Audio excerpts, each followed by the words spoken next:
আসসালামু আলাইকুম। মাননীয় স্পিকার, আপনাকে আমার সালাম জানালাম এবং সংসদে যারা আছে তাদেরকেও আমি সালাম জানালাম।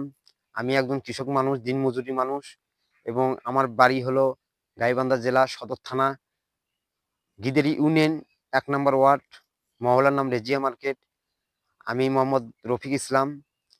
তো যাই হোক, আপনার কাছে আমি এই বিনোদনভাবে মাননীয় স্পিকার একটা ভিডিও তুলে ধরলাম।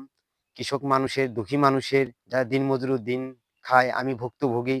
সেই হিসাবে আপনার কাছে কথাগুলো তুলে ধরতেছি যে গোটাল বাংলাদেশ যাতে সম্প্রচার হয়ে যায়।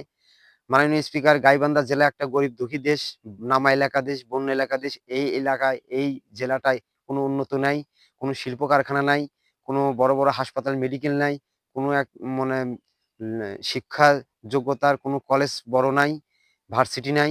আপনার কাছে বিনোদনভাবে তুলে ধরতেছি।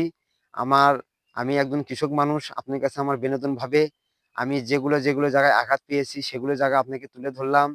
আমরা কৃষক মানুষ, যাতে আমাদেরকে উত্তরবঙ্গে লোকগুলো যাতে দক্ষিণবঙ্গে, পশ্চিমবঙ্গে যাতে না যেতে হয়। এজন্য যে জেলার মানুষ সেই জেলাতে যাতে শান্তি শৃঙ্খলায় বজায় রাখতে পারে এবং বসবাড়ি করে খেতে পারে।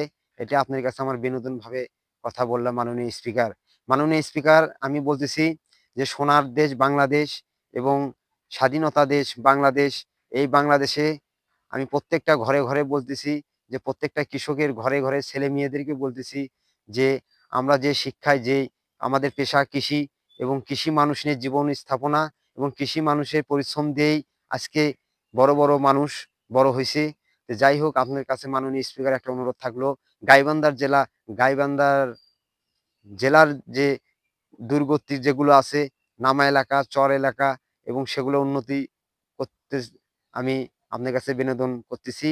এবং বেশি করে বড় বড় হাসপাতাল, বড় বড় আপনার মেডিকেল, বড় বড় ভার্সিটি এবং শিল্প কারখানা যাতে গাইবান্ধার মাটিতে হয়, এটা আপনার কাছে আমার বিনোদন। বেশি করে আমি এই কথাটা আমার লাইকে এবং শেয়ার এবং কমেন্টে সবাই জানিয়ে দিবেন। আসসালামু আলাইকুম মাননীয় স্পিকার। এই পর্যন্ত আমার বক্তব্য শেষ করলাম। খোদা হাফেজ। সোনার বাংলাদেশ জিন্দাবাদ, বাংলাদেশ। খোদা হাফেজ।